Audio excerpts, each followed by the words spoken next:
abracadabra on a nigga. Expect a patronum on a nigga. What? If Mofi gon' run up on me, then I'ma put my one to the nigga. Нөө байна тэгэхээр өнөөдөр бүгдээрээ сонирхолтой зүйлийн талаар ярина. Дэлгөнөө хүм маа найз бас тэгээд дэлгөнөө чи амар дандаа сүртэй юм ярих юм аа. Сахогийн тим юм, эдийн засгийн юм гэх. Тэгэхээр өнөөдөр бид нэг ерөөсөө тим сүртэй юм ярихгүй. Өнөөдөр гоё юм ярих. Энэ бол #Gryffindor Harry Potter-ын тухай ярина тийм ээ. Би өөрөө Harry Potter амар их дуртай байхгүй. Тэгээд Harry Potter-ын бүх номыг уншсан, бүх киног нь үзсэн, кинонуудын харилцаа яриагийн чэйжлэг хүртэл бүгдийг нь одоо маш удаан үзсэн, маш олон удаа давтамжтайгаар үзсэн. Тэгээд яг олон удаа уншаад үзэх тусам айгүй сонирхолтой бас зүйлсүүдийг олж харлаа л да. Тэгээд санхүүгийн сериусны мэрх боксны санхүүгийн тэгэхээр Harry Potter-ын тухай ярьж байгаа ч гэсэн санхүүгийн бас байгаа шүү. Тэгэхээр Harry Potter-аас авах санхүүгийн сургамжуудыг санхүүгийн одоо сургамжууд түүнээс авах үлгэр жишээнүүдийг энэ удаа ярихаар шин тэгээд энэ Harry Potter гэх киног ингээд номыг нь уншаад ингээд киног нь үзээд маш олон ингэснээс нэлээд хэдэн ийм сонирхолтой метафорикли тэ жишиж ярьж болох үс тийм зүйлсүүд байна л да. Тэгэхээр зүгээр хүүгийн чинь санхүүч бай, эсвэл бизнес эрхэлж авч бай, энэ бол бүгдэнд нь бас адилхан нөлөөлөх, адилхан байх гэж би бодож байна. Тэгэхээр хамгийн түрүүнд юу вэ гэхээр номер 1, номер 2, номер би дандаа номер. Тэгэхээр яг Harry Potter-с ингээ харангууд Harry-г хараад үзэлтэй. Маш зөв багт маш сайн багтаа тийм Harry түүний сайн найз Ron байна, Harry түүний сайн ментор байна, Dumbledore байна, түүний сайн бас нэг найз одоо Hermione Granger байна гэх мэтчлэн. Тэгэхээр эндээс би юу олж хараад байна вэ гэхээр маш сайн багт хөрөнгө оруулалтыг хийх хэрэгтэй. Бизнес эрхэлж исэн ч бай, магадгүй зүгээр хуугийн өөрийнхөө карьерийг хөгжүүлж, өөрийнхөө чадварыг хөгжүүлсэн ч бай. Зөв багийг бүрдүүлэх, зөв багт орж ажиллах гэдэг маань өөрөө маш чухал. Энэ бол Harry-гаас авах маш том сургамж. Зөв багт орж ажилласнаар цаашдаа чинь ирээдүй илүү сайн, илүү эерэг байх магадлал өндөртэй. Тэгэхээр ямар хүнийг менторороо сонгох уу, ямар хүмүүстэй хамтарч ажиллах уу гэдэг бол чухал. Тэгэхээр энийг бол заавал бодож тунгааж авах хэрэгтэй шүү. Би энийг маш олон удаа ярьдаг. Тэгэхээр Harry шиг байцгаа сайн багт хөрөнгө оруулалтыг хийцгээе тийм ээ. За дараагийн зүйл юу гэхээр би Harry хамгийн сүүлд дахиад Harry Potter-ын 1-р ангийг үзчихсэн чинь Harry ч нэрээ мангар баян юм байл шүү дээ. Яг 1-р ангиас орж ирээд Gringotts банк руу ороод өөрийнхөө волтыг нээгээл орсон чинь мангар олон алтан цас тийм. Galleons тэгээд tons of ингээд уус шиг тийм. Тэгтээ би яг тэнд өмнө нь ингээд байгуу нэрээ Harry баян гэж мэддэг сүтлээ. Сүүлийг үзэлтийг хүртэл нэг юмыг олоогүй байсан нь гинт баяцсан байхгүй Harry. Тэгэхээр проблем нь юу гэдэг вэ гэхээр яг бодит амьдрал дээр тодорхой хэмжээнд гинт баяцсан хүмүүс гинт маш ол их мөнгөтэй болсон хүмүүс дампуурсан тохиолдол маань гэх тээ. Жишээ нь лотерей тоглоод гинт мангар олон мөнгө авсан хүмүүс дандаа буруу зарцуулалт хийдэг. Удахгүй буцаал яг нөгөө юмд очсон байдаг. Гэтэл Harry тгээгүй.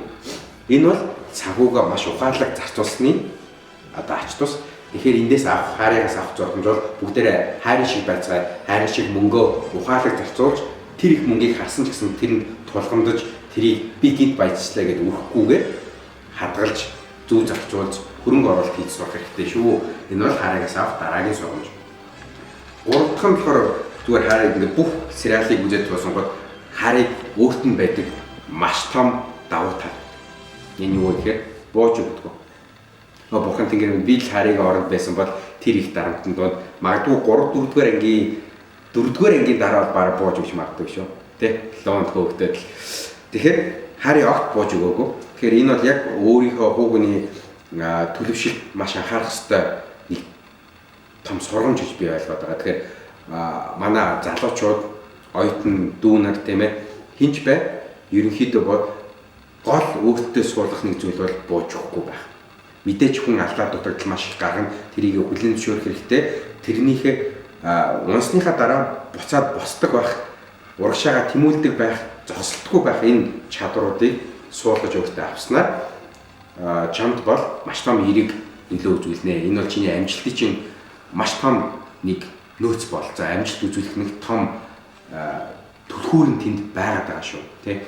Энэ бол би бас санхүүгийн гэж тэгж бодож байгаа.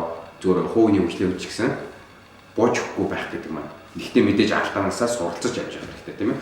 Энэ бол хараагаас авах дараагийн сургамж гэж би ойлгосон. Тэнгүүд за тэгэхээр дараагийн бас хараагаас авах хэвээр үзсний дараа нэг зүйлийг би амар тодор ингэж ойлгож өөртөө авлаа л да. Энэ юу гэхээр хараа хэдий мундаг ич хитэн ч гэлээ маш олон төрлийн одоо magical artifacts буюу багаж төхөөрөмж тийм ээ. Тэдгээр зүйлсүүдийг хэрэгжилж амжилтанд хүрсэн.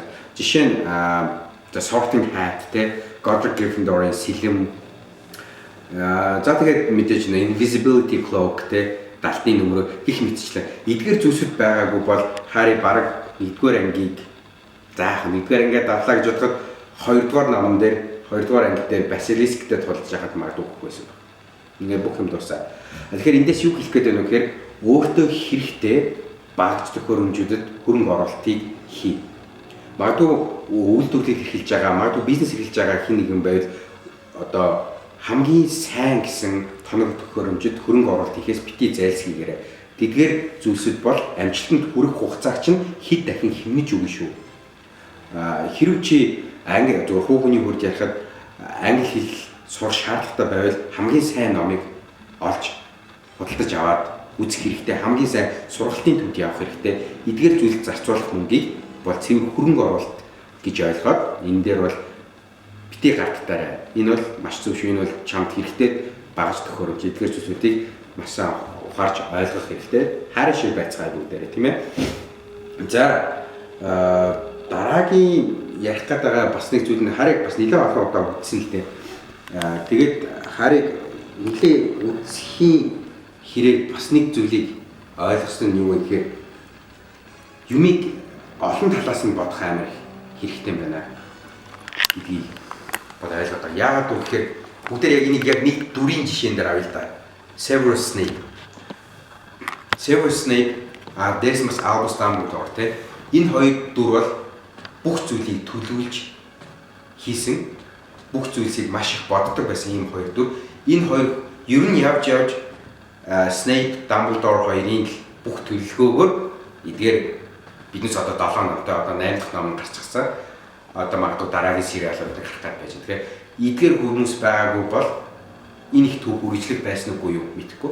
Эдгээр хүмүүс юу хийсэн бэ гэхээр бүх зүйлийг маш олон өнцгөөс нь харж бодож төлөвлөж байдаг гэсэн. Тэгэхээр энийг бас сургамж болгож авах хэрэгтэй. Санхүүгийнхаа төлөвлөгөөг сайн гаргадаг болох хэрэгтэй.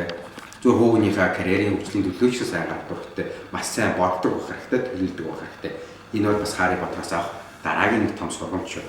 За тэгээд хамгийн сүүлд нь яг нэг зүйлийг бас амар онцлог гаргаж ирсэн.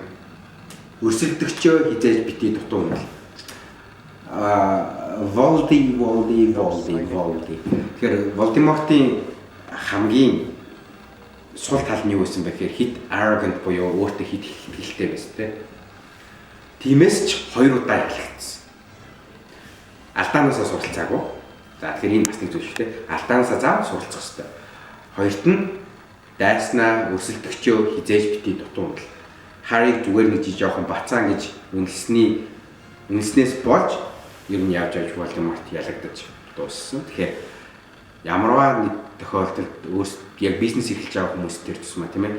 Бизнесийн орчинд байгаа хүмүүс бол тухайн салбарт чинь үйл ажиллагаа эрхэлж байгаа бусад өрсөлдөгчдийг хідээж дутуу өгч болохгүй. Байнга өрсөлдөгчийгээ судалж тэдний одоо хийх үйлдэлийг байнга ажиллаж явах хэрэгтэй. Тэгснээр илүү их зөв шийдвэр чи гаргаж тэрэн дээр нь буцаагаад backup plan-таагаар ажиллаж ээж чиний одоо бизнес чинь таны бизнес чинь амжилтанд хүрэх шүү. Тэгэхгүй бол өрсөлдөөнийг дутуу үнэлэх юм бол тоглолтноос арчигдах боломж маш өндөр.